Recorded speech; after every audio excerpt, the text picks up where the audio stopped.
Hello! Today we will be showing you how to set up the MTZ 540 air flush seal for operation.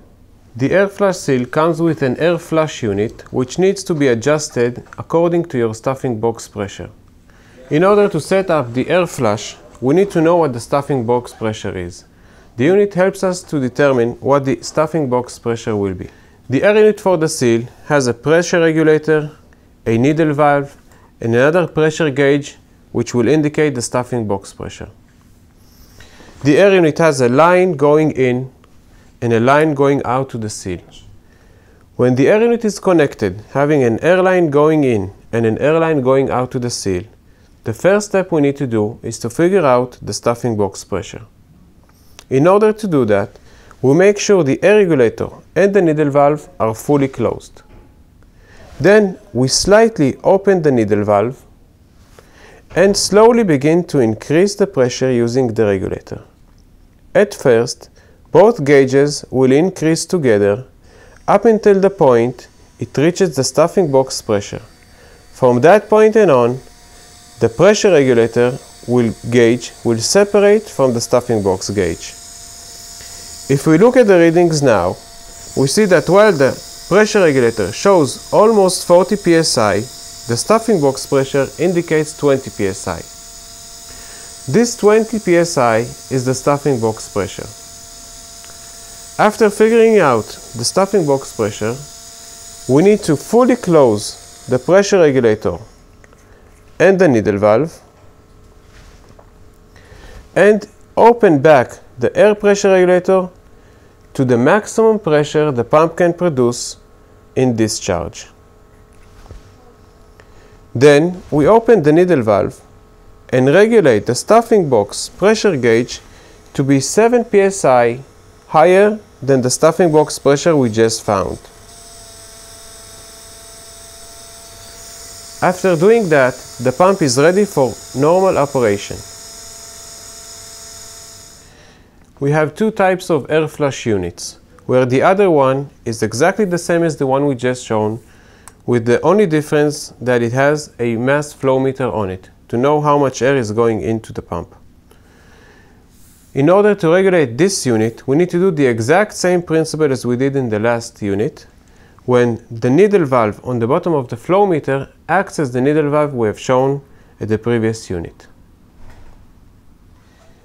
Each MTZ air flush seal comes complete with a gryzor which dispenses grease into the seal in a predetermined time frame.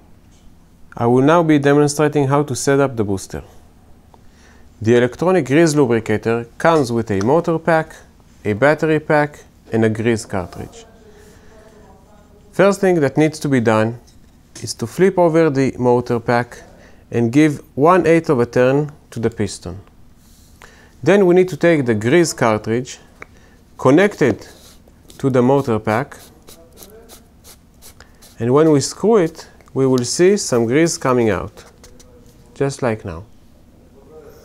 After doing so, we flip it over again, open the cap, and what we see here is 4 buttons to activate the gryzor, a table to tell us which buttons do what operation, and the battery place.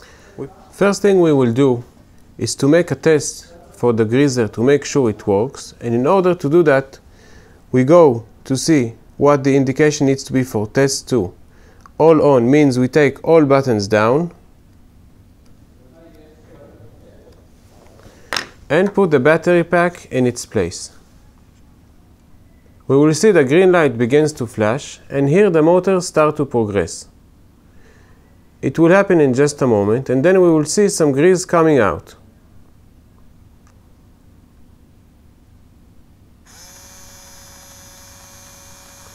The sound and the grease coming out is the indication that everything is okay and we can start working with the gryzor. Now we need to adjust it for the time frame we want for the seal to work. In order to do that, we look at the table placed on the top end of the gryzor and set the months according to the buttons. If we want to set up 3 months, this means we need to take buttons 1 and 2 down, 3 and 4 up. If we take 3 and 4 up, now we have 1 and 2 down, putting the battery back to its place and closing the cap, we'll now make sure that the gryzor is set for work. We see the green light flashes.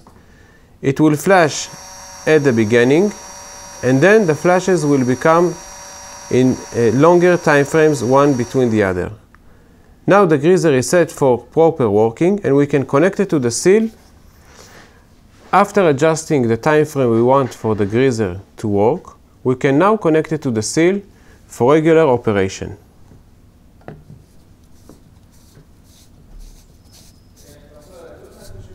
After setting up the gryzor, make sure to write down the date of starting and grease specifications for future maintenance needs.